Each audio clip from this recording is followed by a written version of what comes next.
person here on this Toxic Tuesday, and that is the one and only Aaron freaking Rodgers.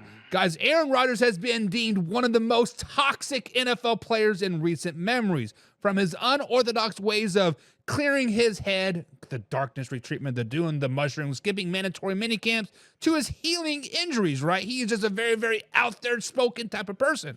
He does, Mark, turn 42 this NFL season. You know all about turning very, very old. Is there a market for aging quarterbacks out there, such as Aaron Rodgers? You know, you guys know how I feel about Aaron Rodgers. I think he is the biggest freaking diva ever. Like, all the moves that the Jets made were 100% because of him. They brought in Davante Adams because he wanted him there. Lazard, he wanted him there. Cobb, he wanted him there. They got rid of Saleh because he didn't want him there. All this stuff was because it was Aaron Rodgers, what he wanted. So it's like, what do the Jets do? Are they going to bring him back? He's came out and said that he doesn't know if he's going to get fired by their kids or if he's going to, like, it kind of sounds like to me that he's like asking to get fired. Like, he wants to be fired by the Jets to go somewhere else. And then I was thinking about when we had this topic, where's he going to go? There's not very many options for him, dude. The Raiders? Yep. Javi? Is Aaron Rodgers the most toxic, or is there a spot for an aging quarterback such as Aaron Rodgers? Yeah, I believe so. I mean, I know we talk about Aaron Rodgers being a diva, but this season he was, this offensive line struggled all season. He was frequently under pressure. That definitely impacted him. It wasn't until of recent that he was able to kind of start moving around with, get that mobility back. Just this, I think going into this last week, he had 5 touchdowns on the run. And then he had 4 this week. That's the most by any quarterback all season. The offensive line struggled. And then just the offensive, the play calling was not good. And then there was other factors. The receiving corps, provided that he got to pretty much pick the receiving corps, they didn't seem to show up half the time. Davante Adams did have some good games, but I think Aaron Rodgers overall had a pretty. It wasn't an Aaron Rodgers season, but an Achilles injury is a serious injury. That's not something to fool around with. I mean, look at Kobe Bryant. He was one of the best, and even he was never the same.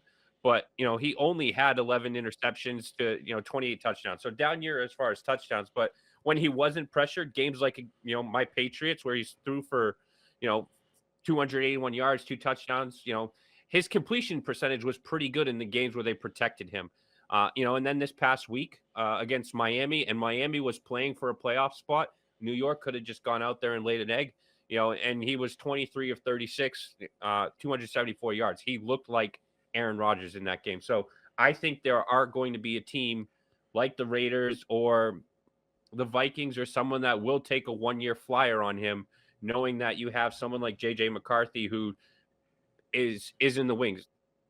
Maybe Jameis Winston gets priced out of Cleveland. I saw that Deshaun Watson's injury has, set him back. Maybe that's a spot for there will be a team that takes a 1-year flyer on him. Yeah, and just to add to your guys' point here, Josh Olsen brings up a great point. He should play for the San Francisco 49ers next season and ball out.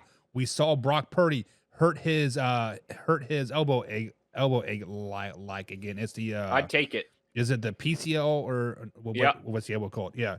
So we don't know. He's already had surgery on that once, right? So, we don't know how he is going to come back for it. He's up for a contract next year, right, as well. So that would be a good pick for him. So you guys are agreeing that there is a market out there for aging quarterbacks such as Aaron Rodgers, correct? I gotta say, Hoffy, were you on the side of that? You think like he actually had a decent year? That's what I got from that. It sounded like you were like on his side saying all this stuff, but he's still Aaron Rodgers. He's still gonna go to whatever team and be a cancer. I don't care what you say. I don't doubt that he's going to be a cancer, but yeah, when he was able to stand in the pocket, stay in there, he was pretty solid, and he started to get that mobility back towards the end of the season. Started to look like the Aaron Rodgers of old. So yeah, I do think there's going to be a team that's going to look past the cancer. let's say Brock Purdy gets priced out of San Francisco because he's probably going to get some big bucks. You could take a 1-year flyer on him, draft a quarterback because realistically, you have, I think, the Titans, the Giants, the Jets, Cleveland, Las Vegas, and Pittsburgh right now that needs a quarterback. And you have Shedeur Sanders and Cam Ward coming into the draft. Those, I think, are the only two that are quarterbacks that are going to be able to play day one. Quinn Ewers from Texas, I don't think he's ready. And Carson Beck is getting surgery. So maybe, he's going to slip. So maybe someone like the 49ers can draft somebody like Carson Beck. You bring in Aaron Rodgers for the 1 year while, Beck sits under him. Aaron Rodgers has said he's willing to train, mentor a quarterback, whether or not that's true. But yeah, I think there is going to be a team that is desperate enough for a quarterback that they will take a flyer on Aaron Rodgers.